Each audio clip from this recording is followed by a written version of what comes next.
días, señoras y señores miembros del Pleno de la Junta Nacional de Justicia, señoras y señores. Damos inicio a la sesión de este Pleno prevista para hoy, 24 de noviembre de 2020.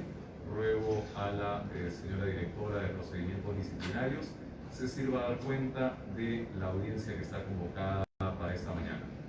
Buenos días, señor presidente. Buenos días, señores y señores miembros de la Junta. Buenos días a todos los asistentes. El informe da programado en la fecha está en el recurso de reconsideración en el cual la medida cautelar del procedimiento disciplinario 002-2020, seguido contra el doctor Tomás Aladino Gálvez Villegas por situación como fiscal supremo, para fundamentar su recurso de reconsideración interpuesto contra la resolución 125-2020 por TDJ, mediante la cual se impuso la medida de suspensión provisional en el proceso de cargo. Está presente para hacer uso de la palabra, además del doctor Gálvez Villegas, su abogado defensor, el director Luis de la Cruz Moreno. Correcto, muchas gracias, señora directora. Hago presente que también está presente en esta audiencia la doctora María Zavala a través de medios virtuales por causa de fuerza mayor, de modo que ella participa también en plenitud de esta sesión. Invito entonces a el señor Tomás Aladino Gálvez Villegas para que se sirva a hacer uso de su derecho a la defensa en el marco de la reconsideración formulada ante la medida cautelar impuesta por esta Junta Nacional de Justicia en el procedimiento 002-2020. Puede hacer uso de la palabra por espacio de 15 minutos, de tal manera que su abogado pueda disponer también de 15 minutos con posterioridad a su intervención. Tiene usted la palabra, doctor Gálvez. Muy buenos días. En primer lugar, quisiera expresar algo que ciertamente me nace del corazón, y es pedir perdón por las injusticias que se están cometiendo. Por las injusticias que se están cometiendo, y también pedir a Dios que ilumine el corazón y la mente de todos ustedes, precisamente para no incurrir en ese tipo de injusticias a las que me refiero. En realidad, en el presente caso en que se me impuesta esta medida de separación del cargo, la resolución contiene una serie de contradicciones y falsedades que me voy a referir brevemente, porque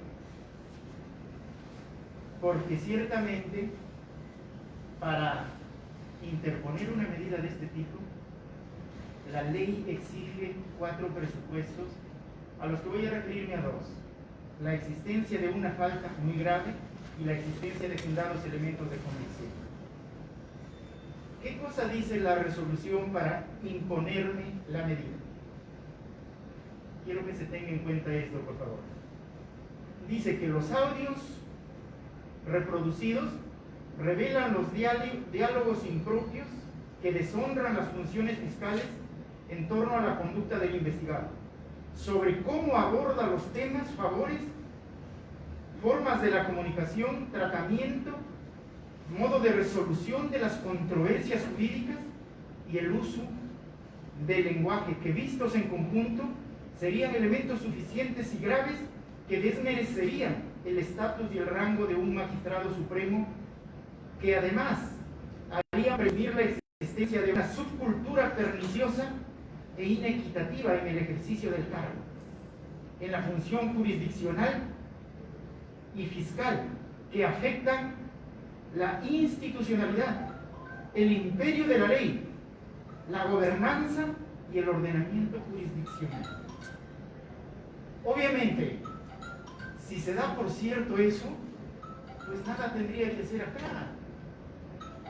Si yo hubiese participado o hubiese realizado todos estos perjuicios enormes a la sociedad y al ordenamiento jurídico, ni siquiera merezco ya un proceso. Pero ¿cuál es la situación? La situación de lo que se dice acá es totalmente falso. ¿Por qué? Porque esto podría ser atribuible ciertamente a estos señores a lo que lo llaman los cuellos blancos, que tienen unos diálogos ciertamente inaceptables y que han realizado diversas conductas totalmente cuestionables. Pero señores, ya yo lo he demostrado, pero lo reitero, yo no conozco a nadie de esos señores, no he tenido ninguna relación con ellos, no me he comunicado, es más, ni sabía de su existencia. Lamentablemente, y hay que ser honestos al respecto, existe un plan para retirar a autoridades que no eran afines precisamente a las investigaciones de Odebrecht, a la prensa y al señor Vizcarra. Esa es la verdad. Entonces, dentro de ese plan, había que incluir en esta organización, los cuellos blancos, a todos los que no eran afines a esos intereses. Y precisamente, ya lo he dicho, yo fui la persona que pidió al fiscal Hamilton que incaute todos los bienes de todas estas empresas, porque así tenía que ser. Sin embargo, no hicieron nada, no le incautaron y contrariamente trabajaron los fiscales en beneficio y ocultando a estas empresas y al señor Vizcarra. Y fíjense, ahora ya se sabe, miren, el acuerdo plenario, para que se vea con claridad, el acuerdo de colaboración eficaz, solamente investigó 4 casos intrascendentes. Y ahora ya la empresa misma, lo ha dicho la procuradora, ha reconocido responsabilidad en 7 procesos más. Entonces, ¿cómo es que se cerró el acuerdo plenario? Y además, se encubrió siempre al señor Vizcarra. La información sobre los colaboradores eficaces lo tenían desde el 2018. Nunca hicieron nada. No corroboraron, no descartaron ni confirmaron esa información. Y además, el fiscal coordinador anticorrupción ha declarado que el equipo fiscal ha rechazado 45 solicitudes de colaboración eficaz a fin de que se esclarezcan los casos, pero ellos no han querido admitir esas solicitudes. Entonces, obviamente me han tratado de vincular a los cuellos blancos, ¿para qué? Para poder retirarme de la administración de justicia, como prácticamente ya lo han logrado. Pero, ¿cuál es la situación? Se tenía que determinar la existencia de una falta muy grave, y no hay ninguna falta grave. ¿Y qué se ha dicho acá? Que ciertamente los audios o las conversaciones existentes en los audios son prueba suficiente de todo esto que he dicho. Que yo había causado un daño total a la administración de justicia, al pueblo y al mundo en general. Pero ¿en qué se basan para sacar esa conclusión? En los audios. ¿Y qué cosa dicen? Que los audios determinan un hecho notorio que no necesita acreditarse, conforme al artículo 176 de la Ley de Procedimiento Administrativo General. Y en consecuencia, a pesar que la Junta no ha recabado una sola prueba en mi contra, me impone la sanción basándose en los audios, en las conversaciones sostenidas en los audios. Pero esos audios, señor presidente, señores magistrados, esos audios, para empezar, no sabemos cuáles son. No sabemos cómo se han incorporado a la investigación. Y no han sido materia de debate en este procedimiento, en esta medida cautelar. ¿Qué cosa se dice? De que al propalarse esos audios es prueba, es hecho notorio y determina que yo soy responsable. ¿Pero cuáles audios? Recuerden que los audios están referidos ¿a qué? A las interceptaciones, al material recabado a través de las interceptaciones realizadas por las fiscales de Callao. Perfecto. Pero ese material tenía que estar sujeto a la cadena de custodia con toda la reserva y el secreto del caso en la fiscalía investigadora. ¿Pero qué ha pasado acá? Todo ese conjunto de audios le entregaron al señor Gorriti y a IDL. Entonces el señor Borriti e IDN administraba el contenido de los audios, los editaba y atribuía las voces a las personas que ellos querían. Por ejemplo, sacaban 3 o 4 palabras de un audio y el periodista se encargaba de darle una teoría, de darle un contenido y lo sustentaba en las palabras de los audios. ¿Cómo esos audios van a servir como elemento de prueba?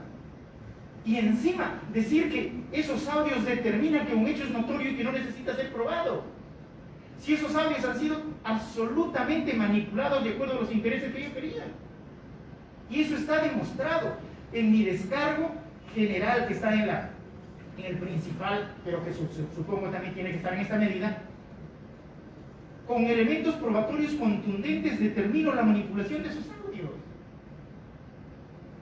Entonces, si esos audios no están determinados, no sabemos cuáles son, no se han debatido acá, no se han incorporado, no me han notificado diciendo estos son las imputaciones concretas, no me han notificado.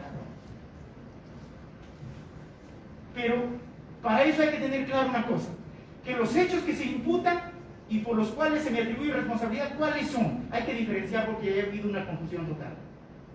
Los hechos que se me imputan son haber interferido, influido en la administración de justicia, haber adelantado opinión en algún caso y haber faltado el respeto a la periodista. Esos son los hechos. Esa es la imputación. Si se acredita eso, obviamente soy responsable. ¿Cómo se habría realizado eso? A través de las conversaciones, de los diálogos con nosotros. Pero señores, por favor, por eso es que pedía que Dios les ilumine. He demostrado categóricamente que las conversaciones sostenidas con Inostroza son lícitas. La primera, la más grave, referida al rondero. Teníamos un convenio entre la Fiscalía y la Ronda, convenio de apoyo y colaboración recíproca. Y en cumplimiento de ese convenio nosotros, como Centro de Asuntos Interculturales, habíamos intervenido para lograr la libertad de varios nativos que estaban presos arbitrariamente, que ni siquiera hablaban el idioma español. Y cuando condenan a este rondero, obviamente las rondas vienen y me dicen, esto es totalmente arbitrario, me traen documentos. ¿Y yo qué hago? En cumplimiento de ese convenio y en ejercicio de mi deber de velar por la recta administración de justicia, habiendo determinado que estaba el caso con la sala de Inostroza, lo llamo y le digo, ¿qué? Me dice, ya se ha señalado fecha. ¿Yo qué le digo? Es necesario que ustedes vean el fondo para que adviertan si hay o no arbitrariedad. Y para ver el fondo, obviamente, tienen que admitir la casación. Eso es lo que le digo. ¿Para qué? Para evitar la arbitrariedad que era evidente en el caso. Para hacerle llegar información para mejor resolver. Por eso es que digo, mi actuación está orientada a mejorar la administración de justicia. Yo no le dije, pronúnciate en este sentido o en otro sentido. Y fíjense lo que es más grave. Lo que es más grave es que el ponente de ese caso era el señor, el juez que me investiga en el Poder Judicial, siendo testigo, me investiga por ese caso. Se supone que si hubo alguna irregularidad, él como ponente tenía que conocerlo y tendría que declarar como testigo. Pero no, él es el juez, él es el que me ha impuesto impedimento de salida y otras medidas.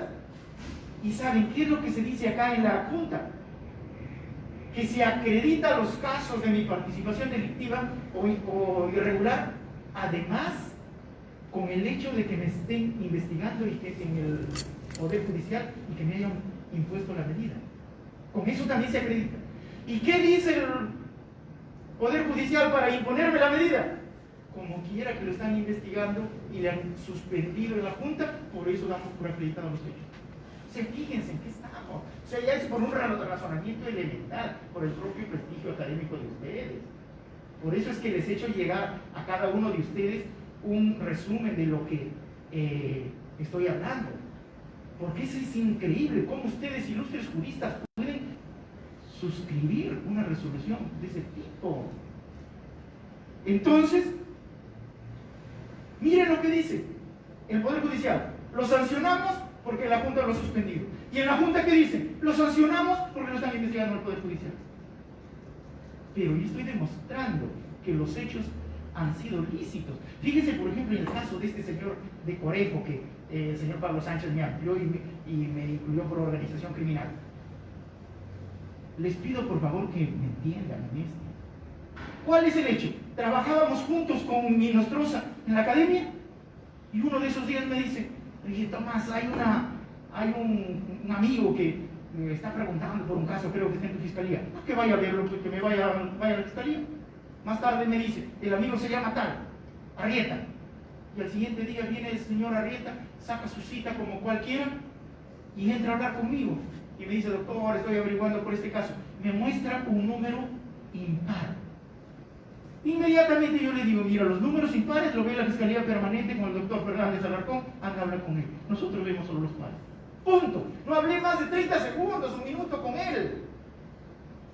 Y por eso dice que he cometido, que estoy en organización criminal, que estoy en cohecho pasivo, cohecho activo. Pues se imagina todo, solo faltaba que me denuncie ahí por violación de menor.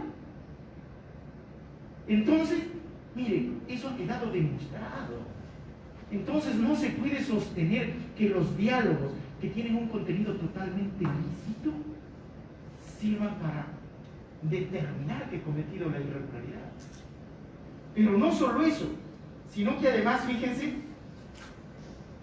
en otro punto se dice de que los diálogos determinan mi responsabilidad. Perfecto. Y que además yo no he contradicho los hechos, que por el contrario he admitido los hechos. Eso es lo que se dice. Los diálogos son contundentes y acreditan su responsabilidad. Y el fiscal no ha admitido, no los ha contradicho. ¿Cómo voy a contradecir el contenido de los diálogos si esos no se han incorporado a la investigación? No sabemos cuáles diálogos. Si Panamericana, Cuarto Poder, Canal E, todos sacaban su publicación. En todos decían que soy responsable, inclusive los congresistas. Recuerdo que cuando el señor Gino Costa habló de la responsabilidad de cada uno, del señor Chávarri dijo es responsable por esto, 1, 2, 3, 4 cosas. Y Tomás Gálvez, ¿por qué es responsable? Le pregunta el periodista. Eso porque apoya a Chávarri. ¿En qué ha apoyado a Chávarri? Y si hubiese sido cierto eso, ¿qué de ilícito tiene? Si él era el fiscal de la nación. Entonces, fíjense, se dice que yo he admitido los hechos, que no he contradicho los audios, los diálogos contenidos en los audios. ¿Cómo voy a hacerlo si no se ha debatido acá? No sé a qué audio se refiere. Hay cientos de audios en los que dicen yo soy responsable, pero cuando le dicen por qué, no saben por qué. Y fíjense lo peor, que en estos audios los mismos periodistas atribuían la voz a cualquiera, al que querían perjudicar. Fíjense, y esto es grave, al que querían perjudicar le atribuían la voz y con eso decían irresponsable. Por ejemplo, fíjense, en un caso en que supuestamente está hablando el fiscal Walter Delgado con Nostroza, supuestamente para que lo apoye en el concurso en el cual venía participando para fiscal superior en el CNN. Entonces le atribuyen en un audio que se circuló en todos los medios al señor Walter Delgado una voz. ¿Y qué cosa dice Walter Delgado? Esa no es mi voz, yo nunca he hablado de eso, yo nunca he pedido apoyo a Nostroza. Y saca su pericia. Les he hecho llegar en el principal, a cada uno les he hecho llegar presión principal. ¿Y qué dice la pericia de fonética y acústica forense? Realizado por la FORS, que es una entidad acá del mayor prestigio sobre esta materia acá en el Perú. ¿Qué cosa dice? Miren. Dice, conclusión del informe pericial. Se ha determinado en forma objetiva y certera que las voces incriminadas, registradas o grabadas en el audio, etc., no le pertenecen o no proceden del aparato fonador de Walter Delgado Tovar.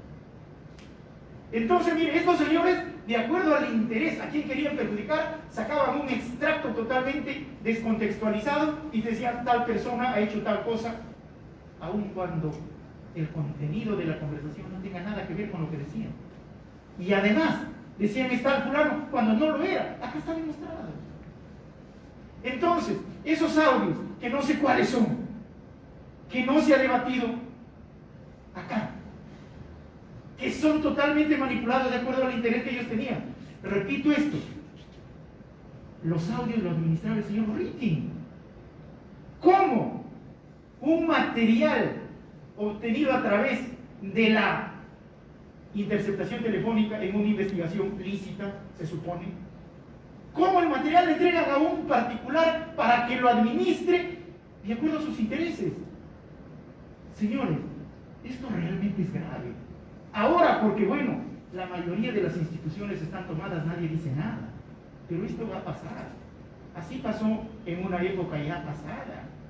¿Y qué sucede? Después terminaron presos la gente del Poder Judicial, del Ministerio Público, del Consejo Nacional de la Magistratura, del TC. ¿Por qué? Porque permitieron ese tipo de cosas. Y acá, peor aún, ustedes no solo están permitiendo, sino que están participando en la expulsión de los mejores elementos del Ministerio Público. Y yo les digo que dirían, ¿cuál es el hecho? Les estoy demostrando categóricamente con elementos de prueba. ¿Y saben lo que me contestan ustedes? Solamente me dicen, no, el hecho es notorio y no necesito investigar, eres responsable y punto. ¿Se dan cuenta de lo que eso significa? Y además, ¿se dan cuenta de la trascendencia de la decisión que ustedes toman? Porque no se trata, bueno, claro que también en mi caso, me están destruyendo mi carrera. Yo soy un profesional que he logrado muchas cosas a fuerza de trabajo. Yo he trabajado y a fuerza de estudio. Yo soy primer lugar desde que empecé a estudiar. Primaria, primer lugar. Secundaria, primer lugar. Universidad, primer lugar. En los exámenes que he dado ante el consejo, primer lugar todos. Y siempre he trabajado para resolver los problemas de la fiscalía. Había problemas de lavado de activos, yo los resolvía investigando. ¿Y saben qué?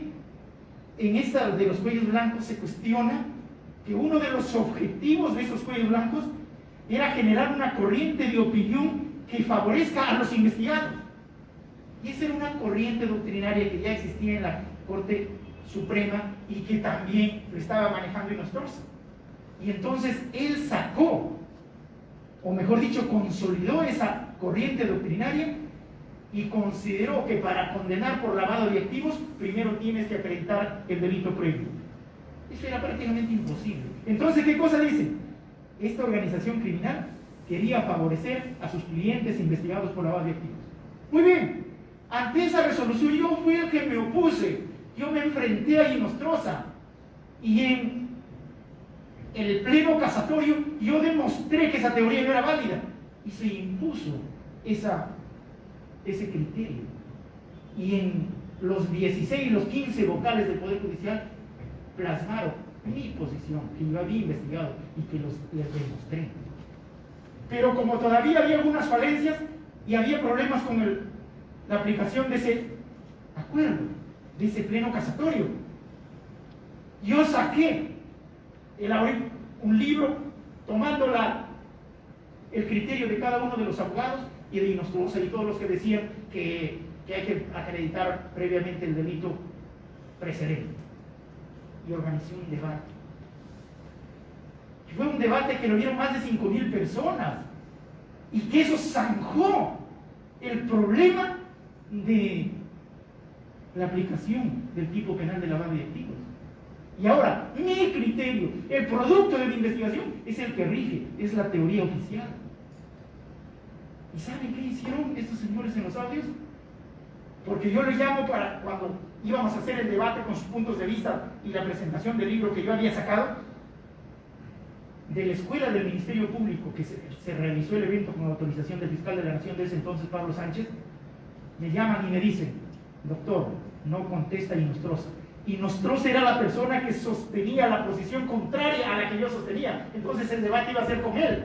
Y en efecto así fue. Me dice, no contesta. Si no iba a ir Nostroza, prácticamente no había debate. Entonces, llámelo, dice. Yo lo llamo y le digo este debate, que no sé qué. Y le pregunto si ya le hicieron llegar los libros. Los libritos, le digo, ¿para qué? Para que te informes de las posiciones de todos y participes en el debate bien informado. No, todavía no me hacen llegar los libros. Ya. ¿Y qué cosa dijeron en los audios? Para que ustedes se den cuenta. Y ustedes están dando eso como hecho notorio, que no necesita prueba. Dijeron que cuando yo le digo, ya te entregaron tus libritos, que se refería que libritos era un monto de $10,000. Así se han manejado los audios.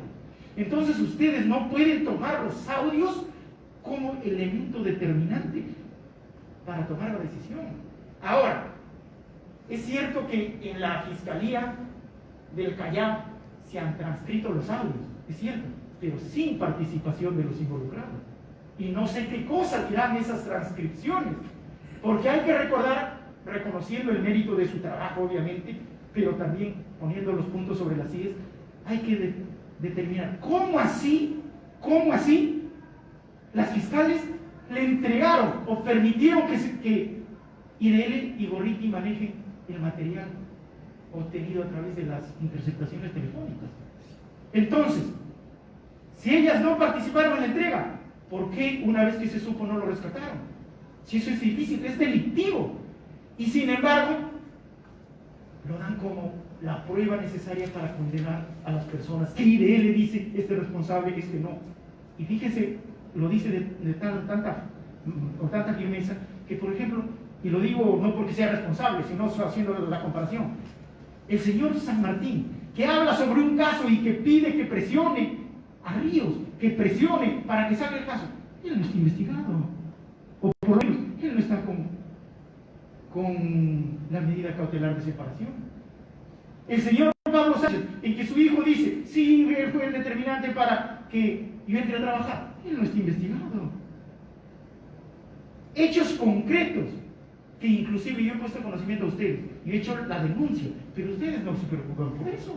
Eso que hay elementos de pruebas suficientes, eso hasta ahora no se ha tomado en cuenta. En cambio, lo mío, que no hay absolutamente nada, y que por el contrario está acreditado, que mis conversaciones son positivas. Les estoy diciendo, miren ese caso de Corefo. ¿Cómo va a decir que por eso pertenezco a la organización criminal? El caso del rondeo, ¿cómo va a decir eso? Ahora, el caso de las periodistas. Recuerden que yo, en un momento, solicité, cuando salió el acuerdo de colaboración eficaz con Odebrecht, que ya se determinó cuál es la razón por la que se suscribió ese acuerdo. Doctor Gálvez, solo quiero recordarle que se le han asignado 30 minutos para su intervención y la de su abogado defensor. Estamos por concluir ese tiempo, pero por supuesto usted puede concluir y luego le daremos un tiempo razonable también a su abogado, pero le ruego lo tenga presente. Muchas gracias, señor presidente. Muchas gracias. La verdad que acá no ha habido ningún contenido objetivo en la investigación y estamos hablando todo en el plano subjetivo. Yo subjetivamente también expreso de que ustedes son puristas. ¿Cómo? O sea, eso es lo que... Sáquenme bien. Si me sacan bien, estoy bien sacado. Pero díganme por qué. No lo hagan como lo están haciendo. Les he demostrado, doctora Inés, como usted una vez hicimos sala en el Poder Judicial. Doctor Gálvez, debe dirigirse usted a la presidencia. Perfecto, sí, perfecto. Disculpe. Ustedes conocen, no puede ser que suscriban algo así. Entonces, mire, señor presidente, les decía, en este caso, los audios no tienen ningún contenido incriminatorio. Por eso es que yo he reconocido que he conversado con Nostroza. No he reconocido ningún audio porque no sé cuál es y cuál es su contenido. No puedo reconocer esos audios. No sé a cuáles se refieren. No he reconocido los audios, ni he reconocido los hechos que se me incriminan. Pero ¿saben qué cosa dice en la resolución? Que como yo no he contradicho los audios, soy responsable. ¿Qué voy a contradecir? No sé cuál es. Pero sobre todo, que como he admitido los hechos, yo no he admitido los hechos. He admitido que he conversado con Inostroza cosas lícitas. Quizás esto no se puede apreciar con claridad. Voy a poner un ejemplo, por favor, para que quede claro. Es como si a mí me imputaran, este es un ejemplo, el delito de homicidio en grado de tentativa en agravio de mi abogado. Me están imputando el delito de homicidio en grado de tentativa en agravio de mi abogado. ¿Por qué? Porque lo he disparado con una pistola de fuego. Muy bien. Yo reconozco que le he disparado con la pistola de juguete. Pero eso no está prohibido, eso no es ilícito, eso no es delictivo. A partir de que reconozco que le he disparado con la pistola de juguete, que es un acto lícito, no van a concluir de que he reconocido el homicidio. Acá se está haciendo exactamente lo mismo.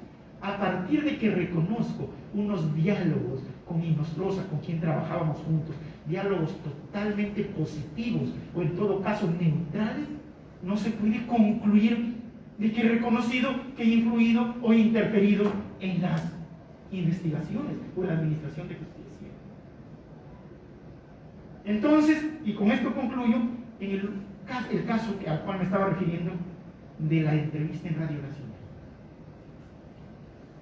Decía, me invitan, ¿por qué? Porque yo recién había salido el caso del acuerdo de colaboración eficaz y yo lo había cuestionado severamente. ¿Por qué? Porque ¿sabe qué? Yo he sido el fiscal con más prestigio del Ministerio Público. Todos los fiscales a nivel nacional me consultaban, inclusive del Poder Judicial. Me consultaban y me dan información.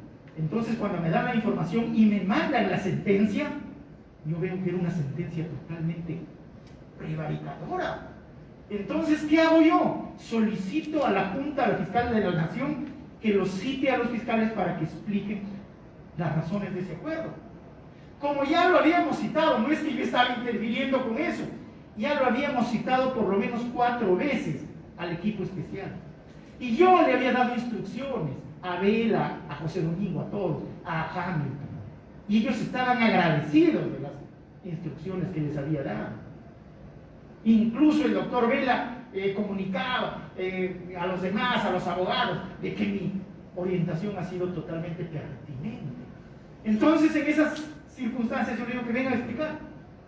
Y simplemente los señores Vela y Pérez, en lugar de salir a explicar, salieron a denostarme, a insultarme, diciendo que como soy cuello blanco estaba deslegitimado, y ahí terminó. Nunca concurrieron. Y la señora fiscal de la Nación y el señor Pablo Sánchez apoyaron que no concurra. Ante esa situación, obviamente los periodistas, y como ustedes saben, siempre están preguntando, y yo he declarado siempre ante la prensa defendiendo mi honor ante las calumnias y las acusaciones. Entonces me preguntan y me dicen, ¿y ahora qué pasa? Y yo le explico a los periodistas, en realidad acá en este acuerdo es totalmente lesivo. ¿Y por qué esto tienen que saber ustedes? Porque acá nos han vendido un producto totalmente falso. Vamos, miren, ¿para qué se cerró el acuerdo? ¿Por qué se cerró el acuerdo? Si Odebrecht no había entregado las pruebas, se había comprometido a entregarlo en el futuro. Por eso que los fiscales seguían viajando y viajando y viajando. Una vez que ya se suscribió el acuerdo, ya se homologó por la sentencia, ya era cosa juzgada. Ellos seguían viajando a recabar la prueba. ¿Por qué? Porque Odebrecht no les entregó prueba alguna sobre los grandes megaproyectos. Entonces, ¿el acuerdo cómo funciona? Y hoy, imputado, me voy al fiscal y le digo, quiero someterme a colaboración eficaz. Te voy a entregar este material, esta información útil, veraz y oportuna. El fiscal evalúa la información y me dice, sí, efectivamente, es procedente tu colaboración. Pero ¿cuándo evalúa el fiscal? Cuando le hacemos llegar la prueba, cuando tiene en sus manos la prueba, ahí va a determinar si es útil, veraz y oportuna. No. Cuando se compromete a entregarla en el futuro. No habían entregado ninguna prueba. Y sin embargo le conceden el beneficio. Pero, ¿por qué les conceden el beneficio? Doctor Gálvez, le ruego ir concluyendo, de tal manera que podamos también dar lugar a la intervención de su abogado defensor. 2 minutos. Sí, por favor. Mire, ¿por qué cierran el acuerdo? Cierran el acuerdo porque se había vendido la empresa Chaya y se recabó 5.000 millones de soles. Y ese dinero estaba en el fideicomiso, en poder del Estado. Y había que entregarle ese dinero a Odebrecht. Pero no le podías entregar mientras existía la investigación. ¿Y qué hicieron estos señores? En un acto infame en contra del país. Cerraron el acuerdo, archivaron la investigación para entregarle los 5.000 millones. Y así fue. Sin que entreguen la prueba, solo comprometiéndose a entregar en el futuro y que hasta ahora no lo hacen, le entregaron los 5.000 millones de soles. ¿Y sabe qué? Esos son nuestros fiscales héroes. Entonces, las señoritas periodistas me cuestionan. Y yo le digo, esto es así. Y cuando dicen, no, pero usted está delegitimado, usted está cuello blanco, usted no puede criticar. Entonces se ponen en una situación en que atentan contra mi honor públicamente. Yo tenía que reaccionar al respecto. Y en efecto, he rechazado categóricamente esas calumnias. Y lo he hecho recurriendo a cierta cuota de ironía, de sarcasmo, que es mi legítima defensa de mi honor que estaba siendo menoscabado en ese momento. Y quizás alguna palabra pues subida de tono, es cierto, pero está dentro de un esquema, de una situación de legítima defensa, en donde soy víctima de un ataque artero e ilegítimo y en consecuencia, en legítima defensa, puedo también realizar un ataque defensivo. Esa es la situación del audio de las periodistas. Por eso no se me va a destituir, pues doctor, no se me va a separar del cargo. Y finalmente, y este es el punto, miren, para imponerme la medida, obviamente se tiene que buscar que la medida cautelar obedece al principio de legalidad, así como la imputación, como la determinación del hecho, la determinación de la sanción y la determinación de las medidas cautelares obedecen al principio de legalidad. Es decir, tiene que estar determinada la sanción, la medida cautelar y su duración. ¿Y sabe qué? Esta medida de suspensión no está determinada. El artículo 59 de la ley de la carrera fiscal solamente dice que la sanción caduca a los 6 meses. No dice que la medida de separación o de suspensión provisional dura 6 meses. Entonces, ¿de dónde han sacado una resolución para ponerme 6 meses de suspensión si no hay ninguna ley?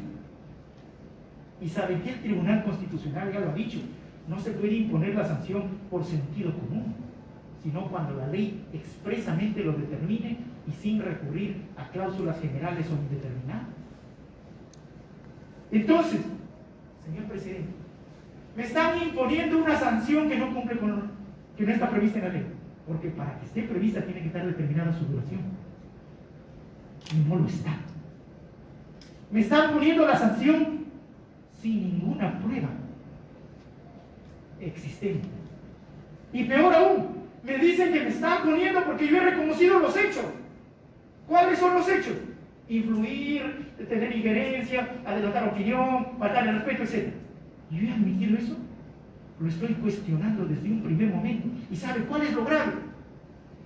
Que en la propia resolución, señor presidente, esto es grave y ahí tiene que ver con la gente que elabora también los documentos. En la propia resolución, mire lo que dice. El fiscal supremo investigado ha referido al respecto: los hechos que se me imputan son falsos, o en todo caso no se ha acreditado su comisión. Eso dice la misma resolución. Y más adelante, ¿qué cosa dice? le imponemos la sanción porque de los videos se aprecia que es responsable y además él no ha cuestionado ni ha contradicho las imputaciones. ¿Qué cosa es eso, señores magistrados? Por eso que les he hecho llegar a cada uno un resumen, porque a veces yo también he sido miembro de colegiado, a veces no todos revisamos el expediente y nos quedamos solo con la ponencia. Pero acá la ponencia es totalmente contradictoria y recurre a hechos falsos. Y además contiene conceptos totalmente irracionales. ¿Cómo ustedes van a firmar una resolución así?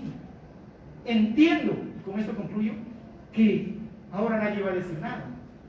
Pero llegado un momento, como ya les dije, todas estas cosas se revisan. Y ustedes son grandes juristas. Con la doctora Zavala, con la doctora Inés, hemos trabajado en el Poder Judicial. Conocen de mi trabajo. La doctora Tuñelán, sé que ha sido fiscal también. No conozco muy bien las trayectorias de ustedes dos doctores, pero si están ahí, es por su propio mérito. Ustedes no le deben a nadie. Y usted, señor presidente, sé que usted es un académico, es más, tal vez no esté bien que lo diga, pero es la verdad.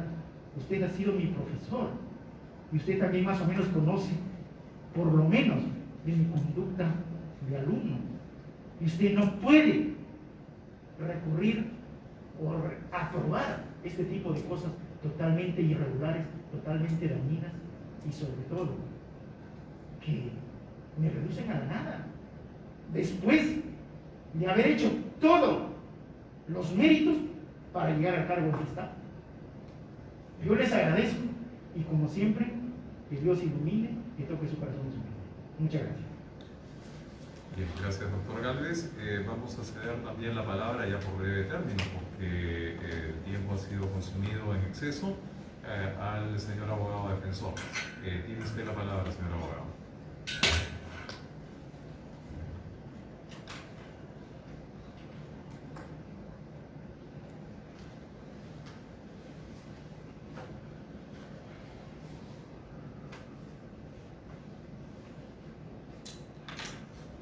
Señor presidente, dignos magistrados, muchas gracias.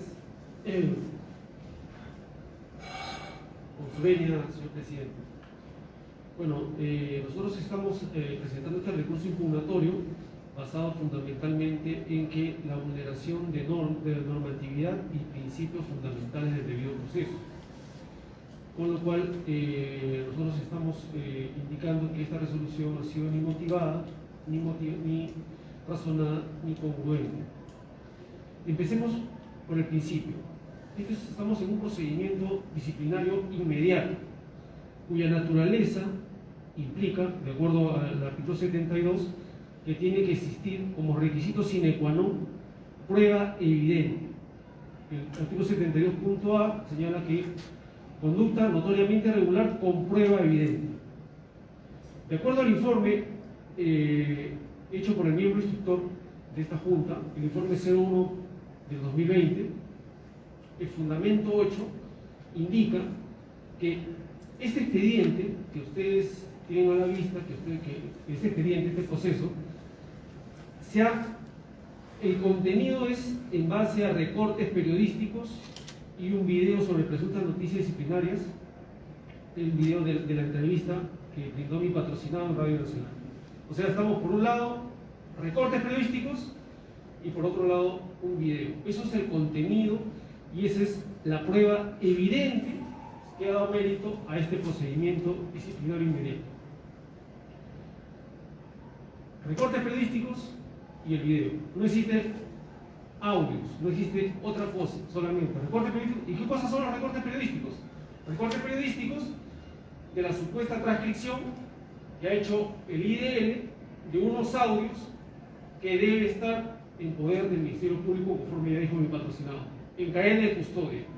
Entonces, nos sorprende sobremanera que se quiera validar unos audios que están en cadena de custodia por el Ministerio Público y que los tenga el IDL y que los manipule y haga una traducción a su modo saber leer, entender, y que eso va a sacar los medios, y con eso recortes son los que se ha instalado este proceso inmediato. Entonces, otra cosa curiosa, cuando se hace el informe 01 del miembro instructor, en el numeral 21, que habla de los fundados elementos de convicción, enumera estos 5, completamente, expresamente, y se refiere a audios, se refiere al argumento de descargo, el examen de los diálogos, la lógica de las evidencias y el audio de la entrevista por Radio Nacional. Son 5 elementos de convicción. Entonces tenemos por un lado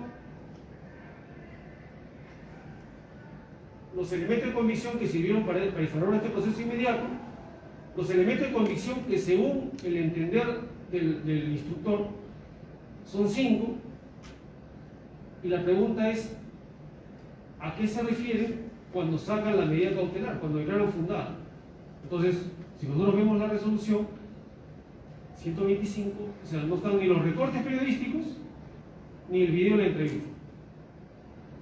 Y conforme al fundamento 7.1 de esta resolución 125, expresamente señala y dice que, como aparece del escrito de descargo agregado en el expediente disciplinario, y así se precisa en el fundamento 10 de la propuesta de la suspensión preventiva, entonces solamente se están basando en el descargo que ha hecho mi patrocinado.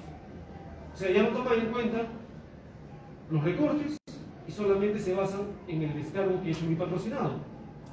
Entonces tenemos el siguiente cuadro. Por un lado están proceso disciplinario, 2 elementos.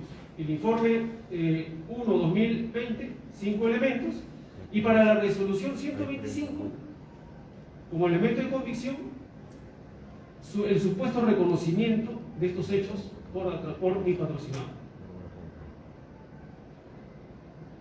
Entonces nosotros sostenemos que acá hay una evidente falta de congruencia y logicidad en la estructura interna.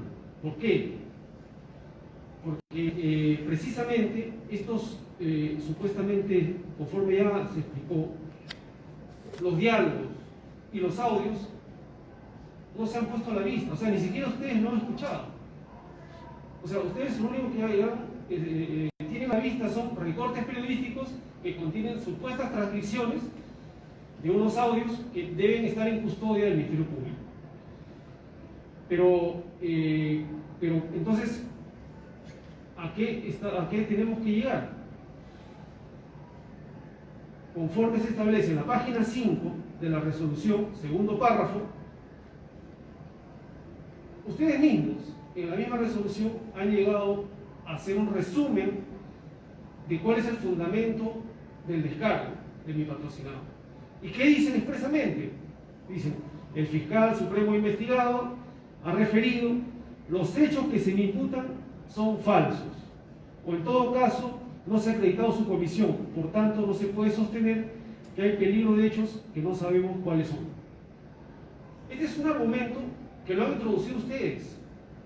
Analizando el descargo de patrocinado, ustedes mismos consideran que este es el fundamento de su descargo.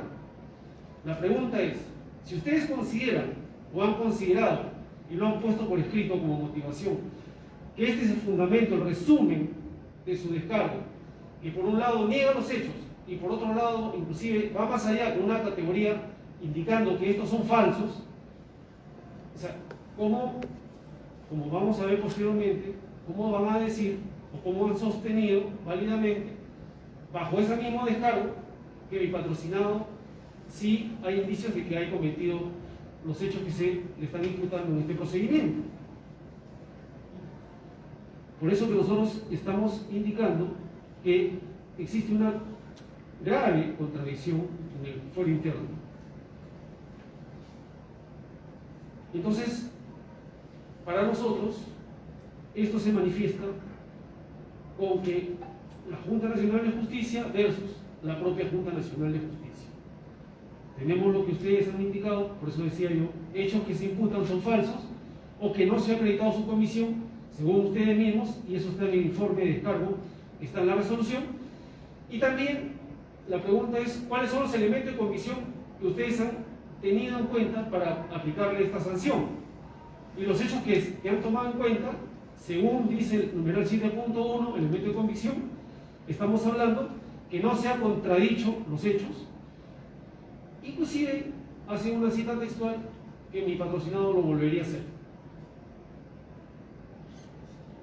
Entonces, si expresamente para ustedes mismos mi patrocinado no ha reconocido los hechos y indica que son falsos, ¿cómo puede ser válido, por otro lado, que ustedes digan que sí, él ha reconocido los hechos y en base a ese reconocimiento le apliquen una sanción?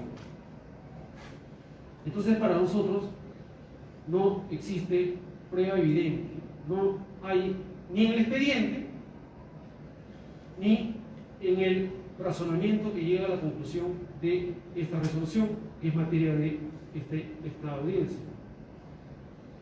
Entonces, ¿qué cosa están tomando en cuenta? Lo que están tomando es el descargo como una prueba o como un elemento de convicción, lo cual está prohibido.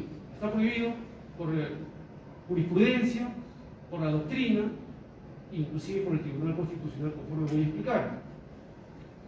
Dado que, si nosotros tomamos en cuenta como válido el descargo que hace una persona que está bajo un procedimiento sancionador, entonces llegaríamos a la conclusión de lo que yo afirmo es verdad por el simple hecho que lo he afirmado.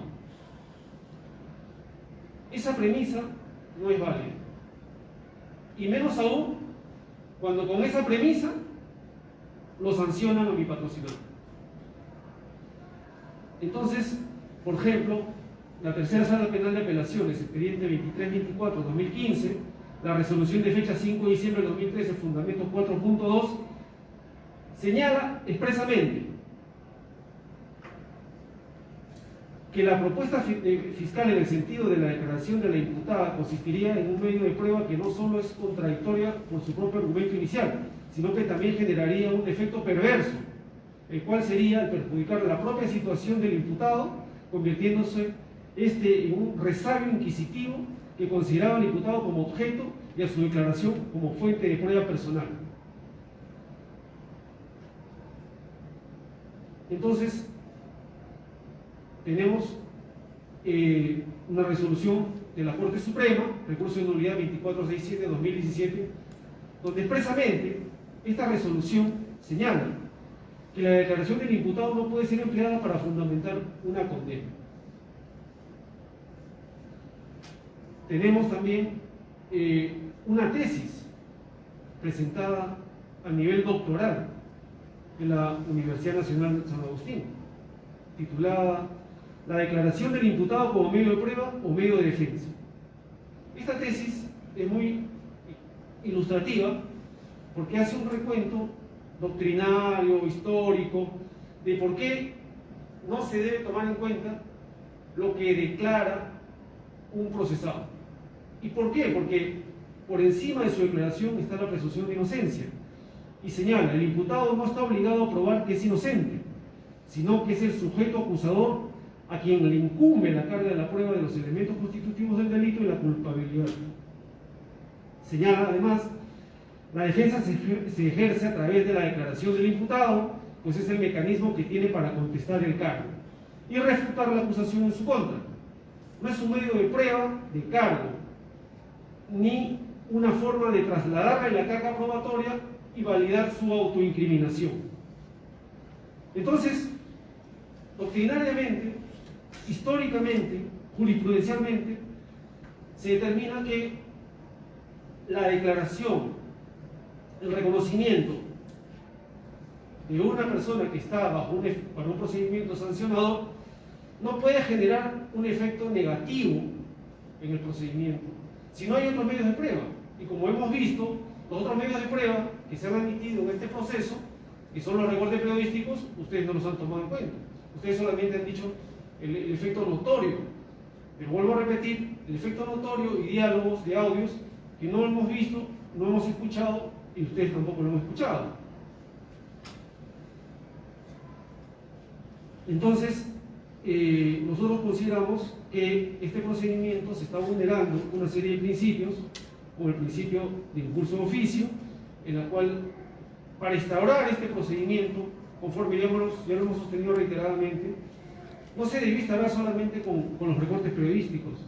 Ustedes han tenido la obligación y la necesidad de requerir a otros medios de prueba idóneos y necesarios, conforme al fundamento 20 de la sentencia del Tribunal Constitucional 452-2012.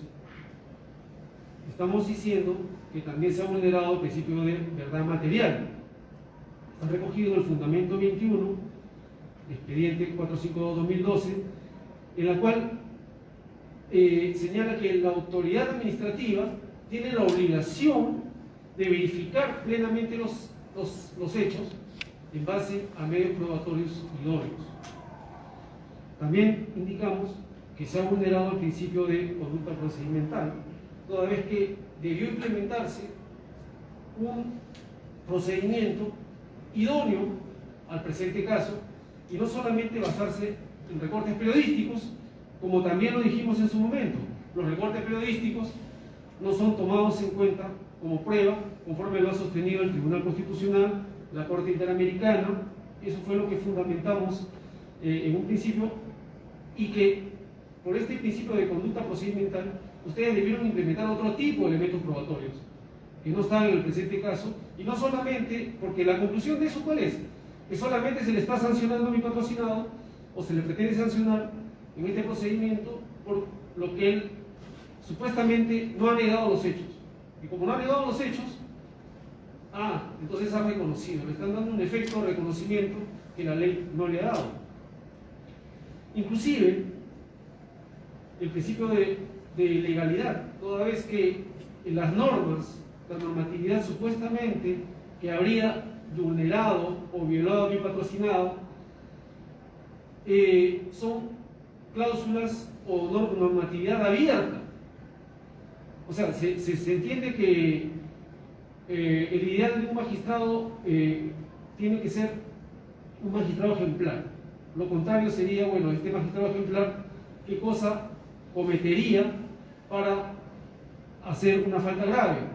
Bueno, esas faltas graves supuestamente no están definidas en base a la conducta de mi patrocinado, son abiertas y está sujeto a interpretación, aclaración y también a la arbitrariedad. Y tenemos el caso, por ejemplo, de la demanda competencial, ahora último, que se ha establecido, en la cual, contrariamente, señala que estas cláusulas abiertas pueden estar sujetas a la arbitrariedad si no se tiene una adecuada ponderación.